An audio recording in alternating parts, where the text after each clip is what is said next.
Hello, we are live. Welcome back to Cam and Focus Weekly. I'm your host, Cam of Cam and Focus. With me over here in this direction here is Mr. Andrew. How are you? Good. It's been a few weeks since I've been on, but happy Yeah, to be back. it's very good to have you back. And right down below is Mr. Dave. How are you doing today, sir? I'm good for I don't know. I got to go to work tomorrow, so Ah, that sucks. I got to go to work and the kids get to stay home because it's spring break. Oh, yeah, okay. I gotcha. Good old spring break. Well, good thing you're not somewhere where spring break is a big deal like Miami or something like I'm that. telling you. Well, so we didn't stream last week. Last week was my wife's and mine and my 4-year anniversary, and it was also her birthday as well. So we had a whole lot of stuff going on. Couldn't quite make last week. So we're back, and today we're discussing the topic of musicals. So we're not discussing any one film in particular. This is going to be about the broad topic of musicals. Now, for those of you who, live under an exceptionally large rock and don't know what musicals are films in which the plot is, for the most part, conveyed through song. And sometimes they work and sometimes they do not. Now, whenever we talk about musicals, the first thing, me personally, the first movie that comes to mind is The Sound of Music. Now, Andrew, do you have a particular favorite musical? Well, I have one that I grew up with, and that's like Mary Poppins, a lot of the old Disney movies. I could throw High School Musical in there. First one. I'll just put that over to the side a little bit, put a pin in it. But pretty much all the old Disney movies, like that were musicals, I grew up with those. So any one of those really is a favorite of mine. How about you, Dave? Are there any musicals in particular that you enjoy more than others? I've got several on my watch every year list, I guess. Sound of Music is one. Newsies, which to bump it up into a little more current. I mean, it's not a little more current. That movie's still like 20 some odd years old now, probably, or older. But Newsies I love that one. Young Christian Bale, so that was always good. My Fair Lady, I loved My Fair Lady, although there was, I don't know, there was chunks of that could have, should have been left out. So I love the original incarnation of Jesus Christ Superstar. I don't know that that's a musical because that's more of a rock opera. Yeah. So I don't know that start off as a Broadway play? Yeah, it sure did. But then they made a movie with the only character or the only person of note was the guy that played Herod, and that was Zero Mostel's son. I can't think of his name right now, but he, funny enough, he played the principal in Billy Madison, the shamed principal. So, but I love Jesus Christ Superstar. I'm really weird. There's some that I just really, really like, and then some like my mom made me watch, and I'm just like, oh, this is horrible. Why is she forcing this on me? We'll get to that. We will definitely get to that. Now, when it comes to musicals, there are certain things that make it work and certain things that don't make it work. Now, what you want is music that conveys plot progression or conveys insight into the character. And some musicals do that better than others. Now, what would you say is a musical that doesn't do the music right? Joker 2. If we can even count that. No hesitation. Well, yes, I mean that definitely is a musical. Because that's the thing. I'm not a huge musical guy, so the music really has to add to the story, and when it doesn't, it just turns me off from the movie completely. Obviously, Joker 2, that's a low bar, so I'm not. That's probably a bad example, but Like Wicked, that one I was shocked with how much I liked that. The music was really good in that. I had That's that one falls under Yeah. my, because Wicked was a novel. Before it was Mhm. anything else, it was a novel. And then it's like, okay, let's make this into a Broadway play. And I was like, or a musical, Broadway musical, Mhm. not a Broadway play, a Broadway musical. And I'm like, why? Why? True. The Yeah. story itself is fine. You don't need music to back this up. Just tell the Mhm. story. So That's true. But did the not movie's pretty good. I haven't don't gone care. to the musical, Again, but don't you know. there are several that I won't go see just on Mhm. principle. That Yeah. one's one. Hamilton, I still to this day have not seen Hamilton. I've and never I seen Hamilton, actually. do not want to either. see it at all. I- So have no desire at all to see that one. Mhm. How about Jersey Boys? I haven't seen that. I think I saw that once. That was the one about the who was it? Was it the Big Bopper one? Yeah, I think so. It went. Um, I remember it was my grandmother's favorite play, like of all time. She went and saw it probably 5 or 6 times. I never really saw the appeal. It wasn't quite my thing. Mhm. You know, I saw a lot of plays whenever I was younger. I mean, I saw The Lion King. I saw The Wizard of Oz. I saw The Book of Mormon. That was hilarious. Never seen it. You have like Randy Marsh as your muse throughout the thing, and it's amazing. Go watch if you like that one. There's another one, and this was a trauma film, but it was Matt Stone and Trey Parker, called Cannibal the Musical, and it was a musical about the. I think if I recall correctly, it was a musical about the Donner Party. So Oh, God. I actually never heard of that one. go watch that one. It's hilarious. Cats is probably my favorite musical of all time. I swear I'm gonna throw something at you. I swear, I will lob a football. You're gonna wait till May to throw No, something at I'm me? gonna lob a football from my house right now, and it'll hit you in the head in about an hour. Now, Andrew, you have to make the distinction here. Are you talking Oh, about yeah. the movie, or are you talking about the Broadway musical? Because The if you're talking, movie. I will reach to the screen and strangle you like Homer Simpson. I haven't even seen it, so Okay. I just know it's bad. I mean, Like very bad. The play about horny cats, like God. Okay? So Joker 2 Oh, was God. mentioned, Yeah. Yeah. Oof. and I wanna. One of the reasons that I still have not seen Joker 2, I really don't want to. I loved the first Joker. I love Joker. It was great. But Mhm. the second one, besides the fact that it is a musical, Yeah. and the fact that it has Lady Gaga in it, and not that I have really anything against her, it's just some of her. She made a movie several years ago called A Star Is Born, Oh, Yeah. and yeah. that was a musical as well. I assume that was a Mhm. musical because it was about a girl and her rise up into music stardom and all this other stuff. Well, it tanked at the box office. Mhm. And it tanked because it opened the same weekend as The Last Jedi. And she blamed Star Wars for that. She was like, well, if these people don't know good movies, they're going to see all this fan movie and blah, blah, blah, blah, blah. And it's like, don't open on Whoa, Star that's a Wars big claim weekend, right there. Yeah. idiot. That's like, Yeah. that was the reason why what was it? It was one of the Chipmunks movies, the Chipwrecked. Oh, Or something. yeah. It opened on the Mhm. weekend of The Force Awakens, and it's like, are you stupid? You really don't, think- you don't open on the weekend of a Star Wars movie? I'm sorry, it doesn't matter. No. You just don't do it. It could literally be the worst Star Wars movie ever, and you're It- still not going to outgross it.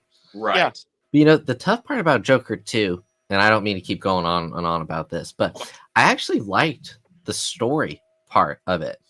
The problem was 95% of the songs did not add to the story, and they just took you out of it. There were a few songs that were good, and I was like, okay, this is like, I like this. But then the rest, it just was like, come on. Like, Well, you know. the problem the problem's twofold here. Mhm. First of all, none of the music in Joker 2 was original. Mhm. And So that right there is, you have this music that does, like you said, it doesn't add to the plot. It's just there. I mean, Mhm. sure, it might convey a certain tone of what's going Yeah. on with the characters, but it doesn't progress the characters. It doesn't give you insight into the characters or nothing like that. And the second problem is, don't get me wrong, I love Joaquin Phoenix. He's one of my Mhm. favorite actors. I think the man is great. He is not a good singer. Mm-mm. And no, so when you have this, oh no, Andrew, no, What happened? What happened? where'd you go? You got demoted, sir. Dang it! I brought up Joker 2. So you have this music that doesn't add anything to the story, the plot, or the character. You have Joaquin Phoenix, who's not a good singer. So I mean, the music just ended up coming off grating, and it took away from the momentum of the movie. Like every time a song came on, the pacing just ground to a screeching halt. And it wasn't like, a verse and then the chorus and then the story continues. No, it was the entire song every single time. And so eventually, about halfway through the movie, I just found myself skipping through all the music just to experience. Yeah. Just to get back into the story. Yeah. And see, that's the tough part because the story part of it is actually good. Like, and it had like that courtroom scene was awesome. Like, I loved that part. Yeah. But that wasn't enough to save the movie from what it was. Not unfortunately. At all. No. Oh, on the topic of movies that shouldn't have been musicals, I don't know if you guys have seen this. Dave, I'm willing to bet that you might have. I'm sure that someone along the way has made you sit through this. Mamma Mia. No. I have seen it. Nope. Oh. I will. Okay, here's the thing. So Mamma Mia. my mother loves movies like that. And by the time that movie came out, I was thankfully out of the house, so I did not have to endure this. You weren't a dancing queen? No. Because see, here's the thing: is my two brothers, myself, and my dad, up until that time, or up until we all started moving out, were always like, okay, whose turn is it? Who has to jump on the grenade to go see whatever movie with mom? Because we didn't want to go see a movie. We didn't want to go see a crap movie like that with mom. And now all three of us are out of the house, and dad is just stuck. And he has no choice. Oh, no. She might get my brother once in a while, but my other brother. You weren't like Captain America in the First Avenger. You didn't just self jump on the grenade. No, not for that. And with that one, my brother and I have always said that all of the rock bands that are like Satanists and stuff like that, they all have 4 letters. You've got Kiss, you've got AC/DC, Korn, ABBA, all worship Satan. So, what? Yeah. Okay, here's what I will say. I will say this: I like ABBA, but I don't know if it works with Mamma Mia. No. Now, yeah, some of their music. Yes, I might enjoy. I might like if it comes on the radio. That's a pop catchy song to listen on the radio. But watching a 2-hour and 10-minute movie love story behind it, no. Yeah, that's like Titanic. It's like I know the boat sinks. I don't need a 2-hour love story behind watching. Show me the boat. It's like what's happening. It's I know it's Pearl Harbor was the same way. I know the harbor's going to get bombed. Yeah. Don't give me this love story between Ben Affleck and Jennifer. Oh, that movie was whatever. and Michael Bay as the director is just hilarious for that movie. Like, what I've done plays at the end. The bombs are coming. Well, here's the thing. Here's the thing with Mamma Mia. It's not that ABBA makes bad music. It's just, again, the music has nothing to do with the movie.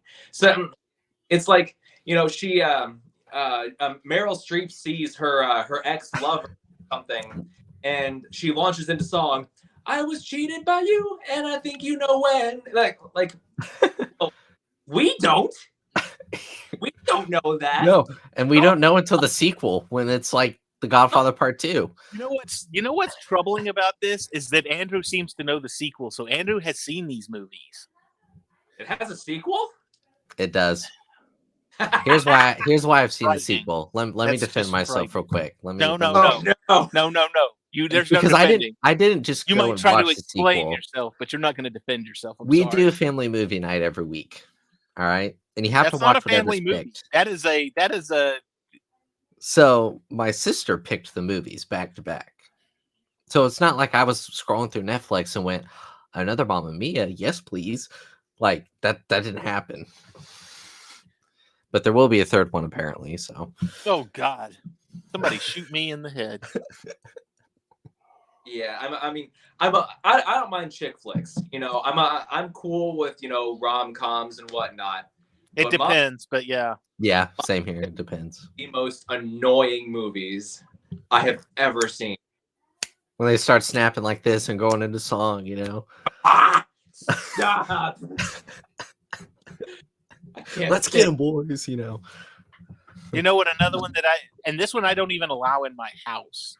If it is on in my house, I've never known about it because I always, even if I'm upstairs, I'll go downstairs and change the channel. I'll just unplug the TV. Unplug the TV. The Wi-Fi if they're- suddenly goes out. If they're watching it downstairs, then no, I'll go turn it You off. unplug it just The enough only so it way looks that plugged it's in, but shown it's in not. my house is if I'm not in here, and that's Grease. Or they. Cannot stand it. Huh? Cannot. I've never like seen it. Grease. Oh, please don't. Hear you. Grease with John Travolta and Olivia Newton-John. Surprisingly, I own it, but I haven't seen it. I hate that movie with a passion. But it was only $1, so it's not like I invested that much into it. So $1 is too much. I could go in the back of a McDonald's and dip a spoon into their French fry fryer and come out with better grease than that movie. my hair has better grease in that movie. Bring the hair, and they'll make a better movie. But, All right, so I guess I need to flip my DVD for $2 so I make profit. Yeah, There you go. right. But a lot of pretty good musicals were coming out around that time, though. From the 50s to the 80s, I feel like was the golden age of musicals because you had It's like almost everything. What year was Poppins? I forget. Was Mary Poppins 64, right? Wasn't it 1964? I think. I could be wrong on that. I feel like it was early 60s. Yeah, but I don't know why that year came to my mind. I'm either an expert or way off. you had Willy Wonka and the Chocolate Factory. You had Chitty Chitty Bang Bang. Ooh, Chitty Chitty Bang Bang. That's when I grew up. Oh, you chitty chitty bang bang, chitty chitty bang bang. We love you. Oh, sorry. And the only reason, my first exposure to that movie was freaking Ace Ventura. Yes, you're right. 1964. Oh, see, I make up for seeing the sequel to Mamma Mia for knowing the year. Now, if you call Mary Poppins Returns that sequel, Ooh. What up, Ando? hey, what's going on? Hey, Ando. That Broomsticks. I love that one. That one's that good. one was good. I enjoyed that one. But no, the Mary Poppins Returns, I was just like, oh, this is just. Ooh. I watched it. It was just bad. I mean, Yeah. really, really bad. I was like, the Who story. approved this? Well, honestly, because the first Mary Poppins was so good and so clever because Mary did not want to. She wanted the kids to learn about things on their own. She never really wanted to use her magic. It was, just if I must, I must. That was the line. Oh, if I must, I must. And then we go up on the roof and we jump into the Spoonful of chocolate sugar picture. helps the medicine go Yeah. down. Now this one, it was like, well, we don't want to. Okay, let's use magic then. Let's just do it. Come on. And it's like, and They took away from what made Mary Poppins Mary Poppins. and none of the songs were remember. They're not. Yeah, I don't remember None of anything them from the were movie. I think I saw it once.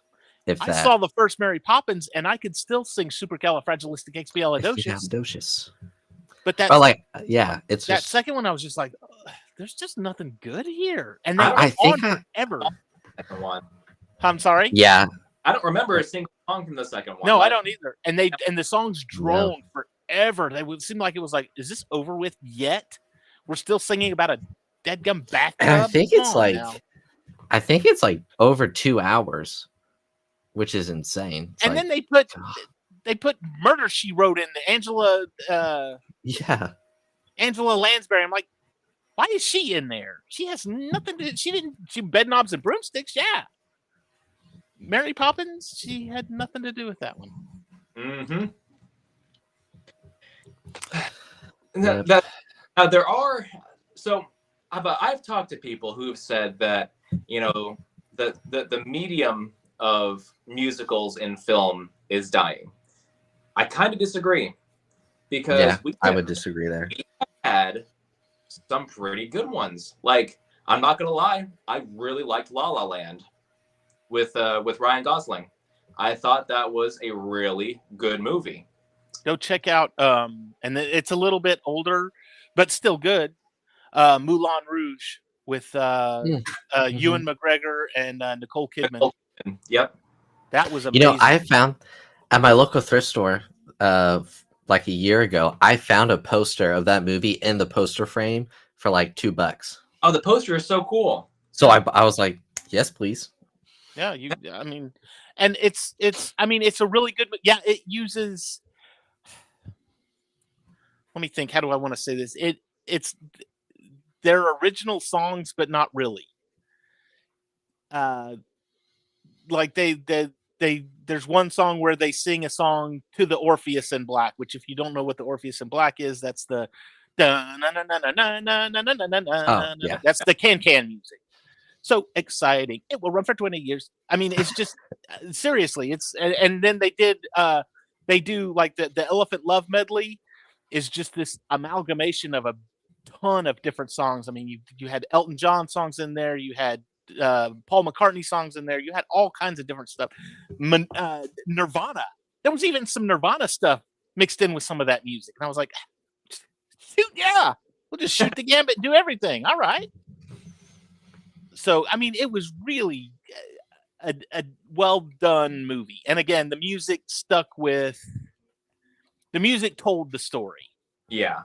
So, or helped. No, it didn't tell the story. It progressed the story. How about that? Mm-hmm. Yeah. And that's something that a good musical does. You know, I mean, it's not just about having good music that you can tap your toes to. It's about having music that gives you insight. And that stays with you.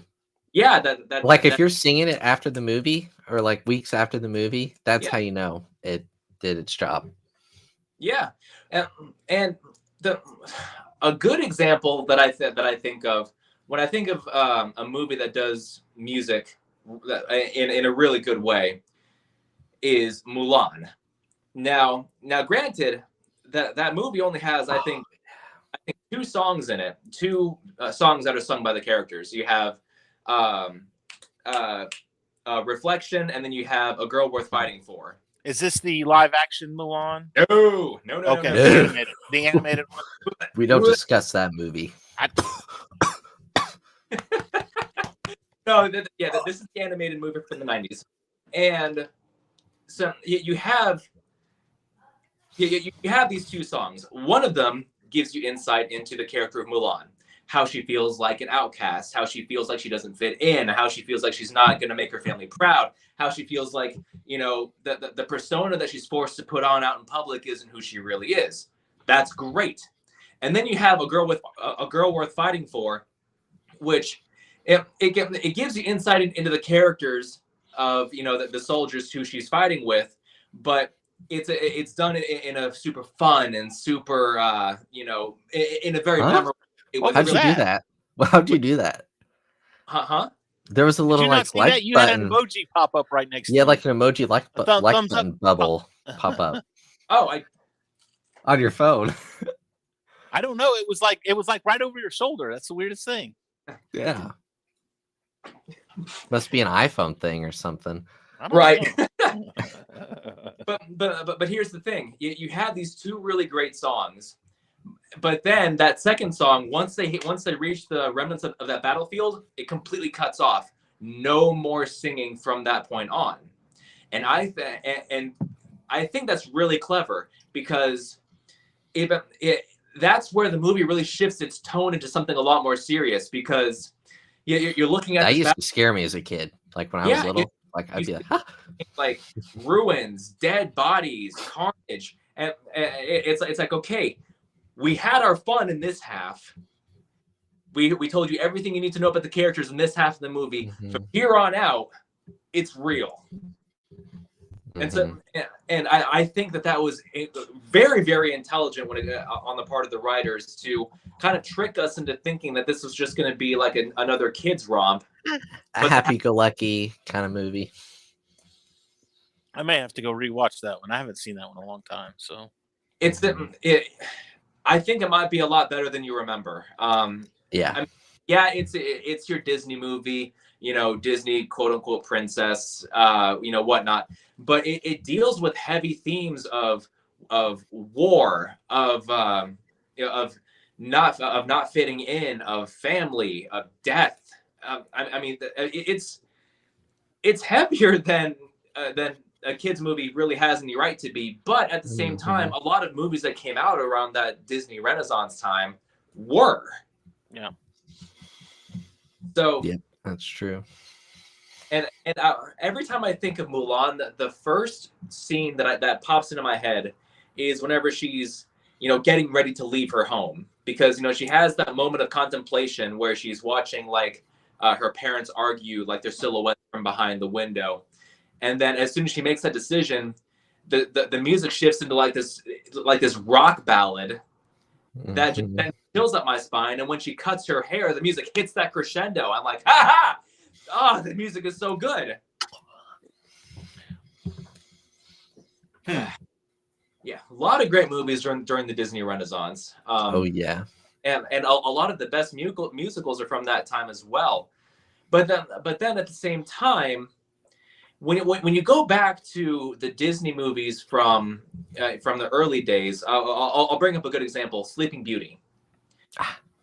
The music in that movie does nothing for the movie, not a damn thing. Like you have the character of Aurora. She dances with what she thinks is a prince, and she says, "I know you. I walked with you once upon a dream." It's like, you did? Now, an interesting fact about that, if you think about that movie, that really is the only song within that movie. Yeah. Is that Once Upon a Dream. There's no other than score music. There really is not a whole lot of music within that, which I thought was really well done, because the musical part of it was strictly Aurora and the prince and Philip. So just having those two be the two central characters, basically be the only two that sing, was, I mean, you didn't have Ursula Ursula sang a song in Little Mermaid, but you didn't see Maleficent sing a song in that one. It's just it was just that one song. It wasn't oh well, we've got Kiss the Girl, and we've got Under the Sea, and we've got Poor Unfortunate Souls, and then we've got a bunch of other different Le Poisson and all these other songs that are in The Mermaid, which is fine. Don't get me wrong, it's fine. I love those songs, but it's very interesting to watch where that's the only one. I mean, even Cinderella had 2 or 3 actually. Yeah, because they had Bibbidi Bobbidi Boo, had the song she was singing when she was scrubbing the floor. Then the I can't even remember that first one she sang. Yeah, Cinderella. Yeah, and there's Snow White too, even. Yeah, and Snow White had stuff all over the place too. I think the live action Snow White will be one of the best musicals. I'm gonna throw something at you of all time. I mean, right through the screen. Oh gosh, I don't think that's the original Snow White. Is it going to be one? Because yes, because they've already released a song. Oh, did they? Out. Yeah. The only reason I ask is because when Samuel, my youngest, when he goes to bed at night, he turns on Disney Sleep on his Alexa. So he just listens to, like, they tone down a bunch of the music or play it like softly on the piano, and I can sit there and listen to it and say, "Oh, that's Under the Sea," but it's just like really slow and mellow. It's just a sleep song. Well, one of the songs that they play is "Trust in Me" from The Jungle Book, but Nice. but it's Scarlett Johansson singing the song, and not the original one, but the one from the remake that John Favreau did. Mhm. And I said, okay, well, let's watch that movie, because here's the movie he's been wanting to watch the movies where they're from. And even then he'll just say, just fast forward to the song. I just want to see the song. Okay, well, fine. So Don't we'll blame fast him. forward to Kiss the Girl, and that's all he wants to see is Kiss the Girl, and then he's done with the movie. So he wanted to see Trust in Me. Well, we got to the part with Ka, and she didn't sing the song. And I'm like, so is this not a musical then? Is this just a non-musical take on the same story? I was confused about it. Yeah, I've only seen that movie, the live action, once, maybe twice, and it's been a while, so I don't remember. No, I don't think. Now that I'm thinking about it, I don't think there was one song in that movie. I don't think there was No. either. If Yeah. it was there, it was probably sung during the credit roll at the end. That's Yeah. the only thing I can think. Yeah. I'm trying to think. Is there do y'all this? I know they're not all musicals, but do y'all have a live action Disney remake where you went, "Hey, that was actually pretty good," or have they all been like just? Bleh? And I don't mean pretty good. Like, I just mean like maybe They haven't all been. None of them have been None like of them good have been adaptations. good. All of them have been like shot for shot adaptations mostly, but I just meant like, that wasn't that bad. Or The only one I can think of that I didn't. The only one that I can think of, one that I watched all the way through, was Beauty and the Beast, and That yeah, that one is usually I only say that Yeah. because of the Renaissance movies, of the Disney Renaissance movies. That one is like my favorite above anything. Mermaid that is was a good, fine, yeah. but Beauty and the That's- Beast it was a masterpiece. It was a beautiful Oh, yeah. masterpiece, and you don't touch a masterpiece, but they did anyways. Now, did I have issue with it? Oh, I had a lot of issues with it.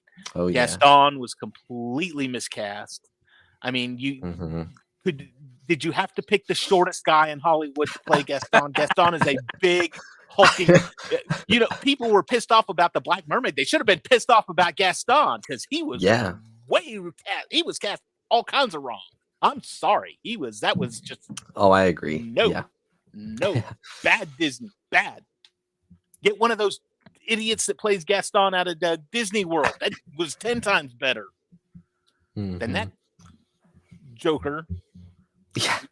Beauty and Beast was good. That you bring it up, because the original one, I loved the heck out of that movie. That might be one of I my didn't like the favorite. fact that they could travel, because they went to Yeah. France, and I was like, it wasn't really in the movie, but sure, why not? Yeah. When they changed the original Beauty and the Beast, and I don't think that they changed it on Disney Plus, but Mhm. I see it from time to time. Well, this is the special director's cut, and it has that the one song "Human" again, and I was just like, no. And then Yes, Beauty and the Beast had like 50 sequels to it that were all like direct to DVD. yeah, and they were all No. bad. Yeah. None of the That- sequels to any of the masterpieces were good. I'm No. sorry. No, none of them. And there's like with the Lion King, it has like 2.5, 2. It's like, I'm like, okay. Like, Well, and see, Yeah. that was the other thing. A live action Lion King, you know what? I want to see some real friggin' lions. I don't need that's not when you computer generate everything, that's not live action. that's just computer- another that's animated movie at that That's point. animated. Yeah. So don't sit there, it's the live action lion. No, it's not. If it was live action, those would be real friggin' lions. Very Now- true. You teach those lions to talk, and then we'll talk about making a Lion King. Start training him little now, so that in 10 years we can have the movie, Now, or however that long it takes. didn't get a live action remake, but I think if there was going to be a live action remake that I would actually be the first in the theater to see, The Mhm. Hunchback of Notre Dame. Oh, Ooh, I forgot about that. Yeah, That was a damn good movie. I It love that was- movie. The music was outstanding. I mean, Hellfire. What a great song. Yeah. The story was great. The characters are great. The one thing I will say about it is I don't like that the gargoyles were actually real. I wish that they would have been like a figment of Quasimodo's imagination. Mhm. But Disney movie at the big climax, they're shooting people off the cathedral and whatnot. It's like, okay, well, it is what it is. Mhm. But how much more tragic would it have been if those Yeah. gargoyles had not been real at all? Honestly, do you think we could have handled it with how much trauma we already have with that movie? Like, and then just like, what else can we add? It's like, But Yeah. that would have again. You're talking about Disney in the round. You've got to have something that can be a comical sidekick type character, and Mhm. and the gargoyles just happen to fit that mold. So you've got to have your Cogsworth and Lemure. You've got to have your Sebastian and Flounder and Scuttle. You've got to have those characters Well, that add some kind of comedy aspect to the whole thing. Or what we were just talking about a couple weeks ago with the Black Cauldron. I mean, you have this movie that has an overly dark tone, but then everybody else outside the main characters acts like a freaking doofus.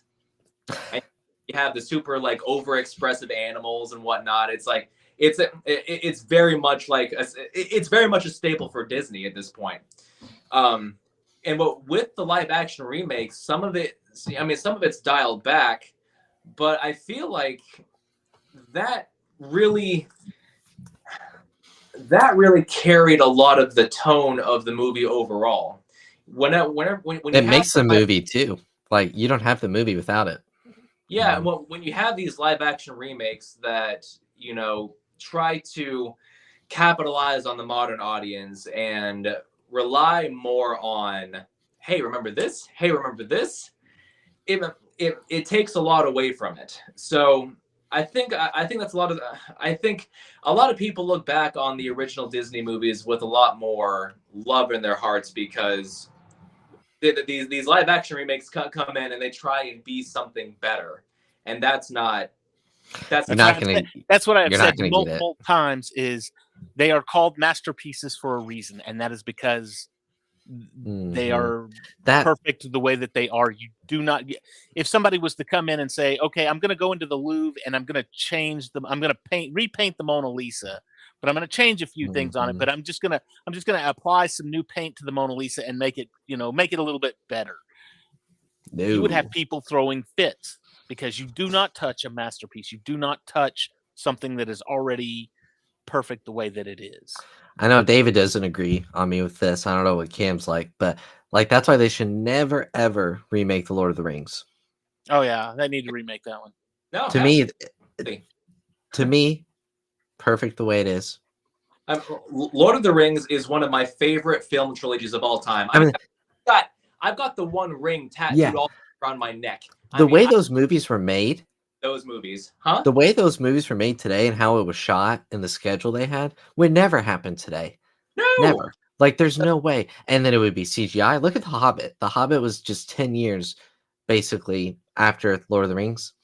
All green screen, some on location, but it just looks. Bleh.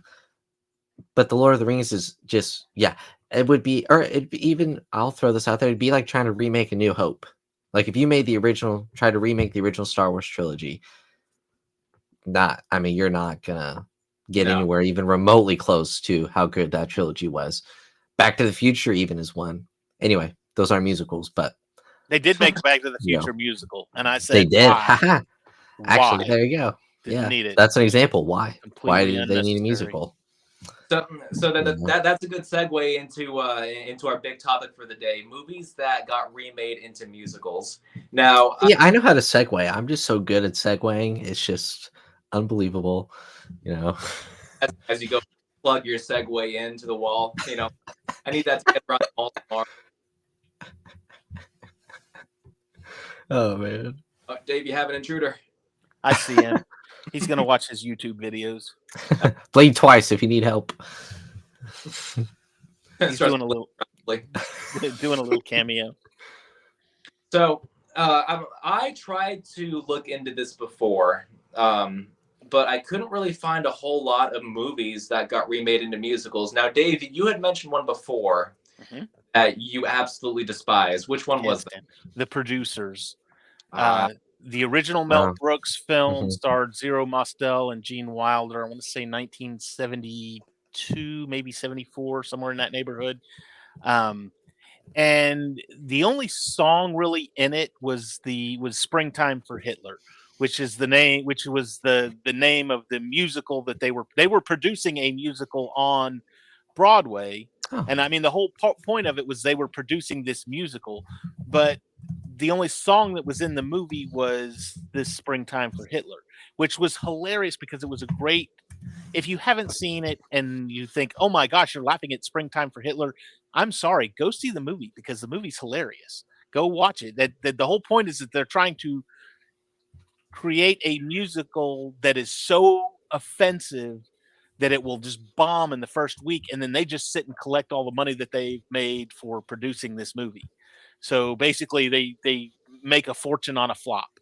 So they create this thing called "Springtime for Hitler," and it turns out to be a huge success because it's funny instead of, it portrays Hitler as like this weird maniac, and the movie's hilarious. Now fast forward and they say, "Oh well, we're going to make this," and it was a Broadway musical, and then they said, "Oh well, we need to make this movie a musical," so they make um the movie, and it had Nathan Lane and Matthew Broderick and Will Ferrell and Uma Thurman. Hmm. And it was like song, talk, song, talk, song, talk, song. It's like, you shut up and get on with the movie. This is supposed to be funny, not.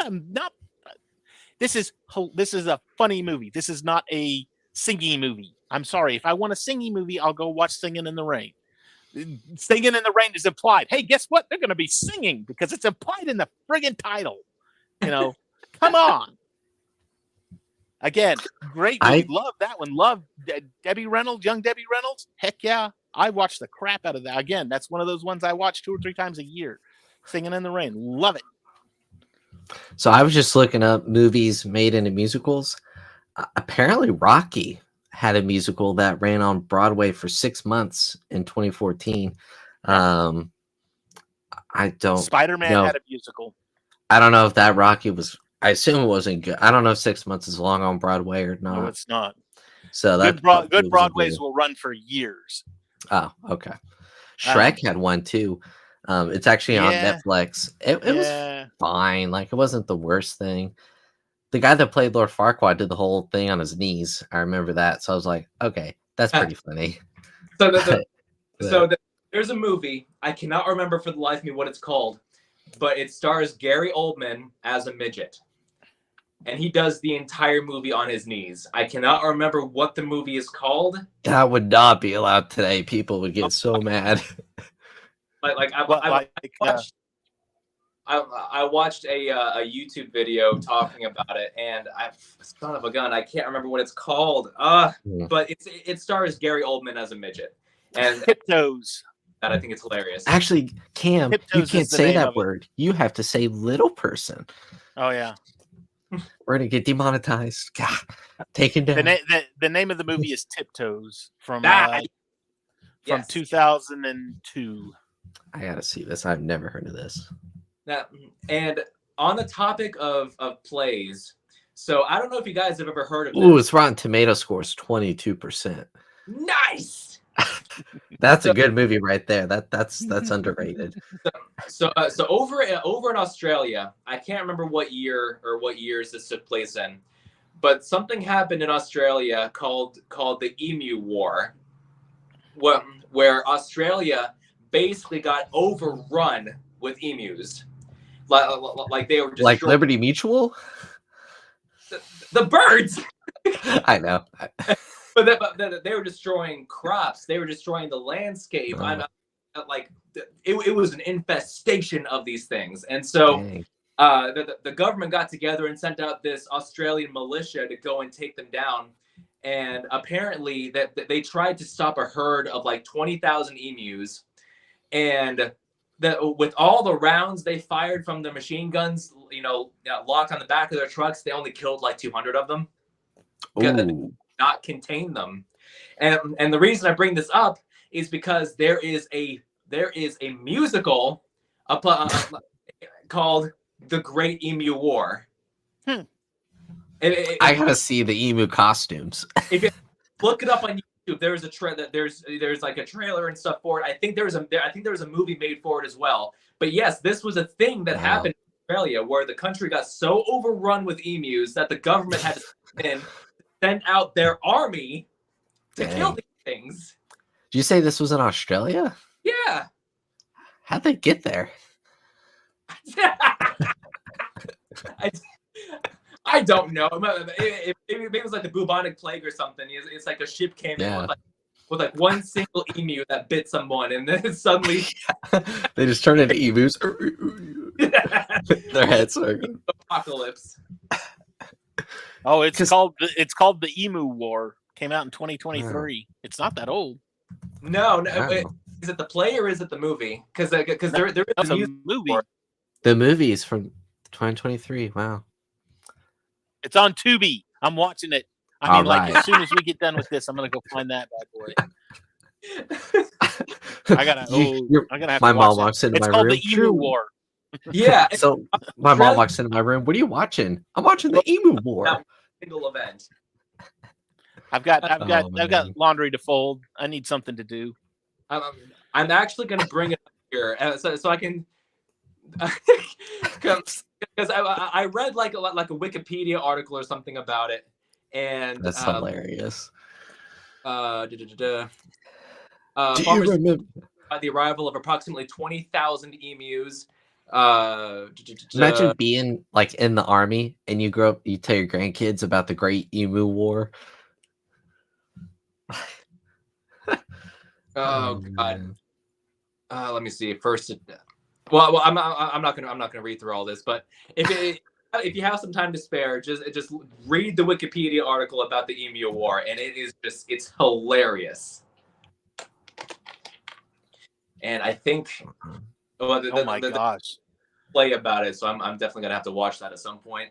The movie says based on the infamous Emu War of 1932, platoon of soldiers. Oh wow, it's from the 30s. Driven to a brutal and bloody battle against Australia's second deadliest flightless birds in this shockingly violent comedy, haunted by the kidnapping of his son at the hands of a vicious federal feathered insurgents. World War I veteran Major Meredith once again takes up arms against Australia's enemies, this time an armada of villainous emus hell-bent on colonial destruction, and leads a platoon of crack troops behind enemy lines in order to kill the emu's supreme leader, the Queen Emu. Oh my God, this is going to be amazing. Hey, we got to do this for Came and Focus. Like, happen. We got to put this on the list. Everything else did. Yeah. Add it to the movie list. Wow. We got to review this. If I'm watching it, we got to review. Oh my God. Okay. This might become one of my new favorite movies. I mean, they fired like 100,000 rounds of ammunition and only killed like 100 of these birds. How? Like, how do you even? That's awful percentage. Like, that'd be like it's 1930. It's not like post Vietnam where you just get in the back of a helicopter and start strafing them with a. It's one shot and then reload. One shot, reload. One shot, reload. They gotta stick the down the barrel of their gun. The emus are just coming. It's like reload. Oh, that looks bad. So we'll just not do that fast. All we see is your hand doing this. I'll go like this. Reload. I wasn't even thinking that, but sure, now I am. Way to go. Well, now that we've transitioned from the topic of musicals to emu wars to masturbation, I think we can kind of here. So, oh man, we have covered many topics. Yeah, I think we can end this with a quick shout out to our absolute favorite musicals. Mine would definitely be Sound of Music. I think it's iconic. Excuse me. Bless you. It's iconic. The music is fantastic. The music itself tells the entire story of the movie. And Julie Andrews, be still my heart. I love that woman. Dave, what's your favorite musical? God, that's a tough nut to crack on that one. I guess if it really boiled down to it, because I mean, there's just so many. The Court Jester, that one wasn't mentioned. Love that one. If you haven't seen it, go see it. My God, it's amazing. Danny Kaye and Angela Lansbury's in it. Funny enough, Bed Knobs and Broomsticks was great. I'm probably gonna have to go with Singing in the Rain though, as far as musicals go, just because that's one of those ones I can watch it 2 or 3 times a year and just be completely fine with it. White Christmas, not a Christmas movie, by the way. It's just a flat out musical. Clickbait on the title. Has nothing to do with Christmas other than it takes place at Christmas. If you're going to call White Christmas a Christmas movie, you need to call Die Hard a Christmas movie. Die Hard. Yeah. Just saying. Die Hard is a Christmas movie. So, just my thought. Well, that, kind of like David, that's tough. I think I got to go with one that just really resonates with me. The songs are memorable, Mamma Mia. No! I'm just kidding. I mean, Do the screen again. I mean, I know I said this earlier, but honestly, a lot of the Disney animated movies that we discussed earlier, I grew up with those. Watched those a lot. Mary Poppins, we talked about. Chitty Chitty Bang Bang. Like, all those are ones that I kind of just grew up with. Hunchback of Notre Dame, we mentioned. Like, all those are just music. Like, I don't know if I have one specific one that's a favorite. It's kind of just a collective group. I mean, I love Sound of Music too, so that's a good one. But I don't know if I have a specific. Probably Mary Poppins. I probably would just go with Mary Poppins. I think is what I would go with. I will say something else too, real quick, just if I may. Something else. I think when you look at some of the older musicals, the My Fair Ladies, the Mary Poppins, the Singing in the Rain, White Christmas, even for that matter. I think one of the things that also adds that, other than the music, which advances the story, I think a lot of the choreography helps with that as well. Mhm. It's a different type of, you get dance now, and it's the break dancing, or it's the modern dance as they call it. Whereas back then it was it was tap dancing and ballroom dancing of sorts and things like that, and it felt more involved. Yeah. And you had to look at those people that were singing while they're dancing like this, and you're just like, oh my God, these people are talented. Now you've got musicals where they just lip singing, Well, and I'm sure that they lip synced in that one, but Yeah. the thing with it is that they were actually doing those. And musicals today, if they're not animated, then it's just they're standing around singing at each other. There's not a whole lot of choreography involved. It's like in the new ones, if their heads going all around like this and they're singing just clear, that's not. I mean, it's harder to believe, And one that I just now thought of, Annie is. Love it. I forgot about Annie. Got all about that one. But the remake, Don't you? Jamie Foxx and Cameron Diaz. I thought you were about to say I love that. I was like, I'm about a force choke. Is over. No, Yeah. Aileen Quinn and oh God, now I can't think of his name. God, I love him too. He's great. He played Scrooge, for crying out loud. God, I can't. Cam, you almost got me. I thought when you brought up the remake, you were going to say, I love it. And I was like, No. force choke, No, that remake had more lip syncing than oh gosh. Albert Finney. Huh? Yes. Albert Finney. Aileen Quinn and Albert Finney. Yeah. Now, if you ever want to torture yourself, go watch the Annie remake. I have. That was not one word of song in that movie sounds authentic. no. But they remade it. They remade it prior to that one too, because it had Kathy Bates as Miss Hannigan, and it was horrible. No, it was terrible. Oh, Watching I Kathy hadn't Bates even heard of that sing, one. That was awful. Wow. Oh, it was bad. Don't watch that one either. The sun will come out tomorrow, but your bottom dollar. Anyway, It's a hard we're not going to break life down the song. for us. Oh, That's- sorry. What about one I thought of earlier that I forgot about? West Side Story. Have either of you No, guys don't seen like West it. Side Story? I don't think. Yeah, I Don't care for it. I don't. I haven't seen the original. I've only seen the remake, the Spielberg one. So I don't know how they compare to each other. It's not my favorite. I'll just Yeah. say that my favorite. Don't care for it myself. Yeah. Okay, well, I think that'll about do it for this episode of Cam and Focus Weekly. Thank you, everybody who tuned in and participated in the chat. Thank you very much, Dave and Andrew, for joining me. Does anybody have shameless plugs? Dave. Monday night, we've got MCU Mondays. The new Daredevil started. Yay! So When I was a we've got- boy. We've got 2 episodes of Daredevil to cover on MCU Mondays. Then on Thursday, we've got Cantina Happy Hour. We're talking about the women. We're not talking necessarily Star Wars this time. We're just Mhm. talking, being that it's Women's History Month, we're talking about the strong female roles in sci-fi. Ellen Ripley, Princess Oh. Leia. There's a plethora of them. So we'll just kind of touch on some of Sarah our favorites. Connor. Sarah Connor.